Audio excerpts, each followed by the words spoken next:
Hi, I'm Ben Marcus, author of Leaving the Sea, and one of my favorite things is the Metamorphoses by Ovid. I read the Metamorphoses in my early 20s. I was quickly drawn in because it seemed like a huge, crazy soap opera set in the past.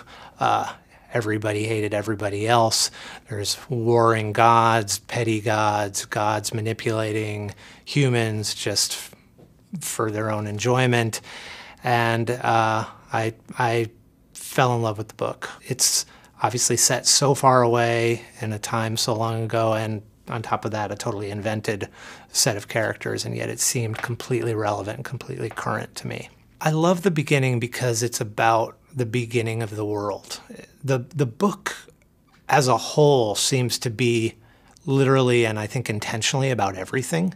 It's about how the world started, why it started, and then, who were the key players at the beginning of time, and what they did, and then within the book there are stories within stories, and then stories within those. And so my favorite thing about the book is that even when I go back to it now, I find other favorite books kind of enclosed in it. By which I mean some of my favorite stories have already been told in the Metamorphoses. I see it as this kind of book that has swallowed all of literature. So it's a thriller, it's a mystery, it's a romance. It seems to have every story inside of it. And in a way, as a writer, when you read something like this, you think, oh, crap, it's all been written already in the Metamorphoses. In a way, I feel like it always shows me what a good story is, and the clue is in the title, Metamorphoses, because that means change. And when you read it, you realize that everything is constantly changing, and that is at least often the key to a great story.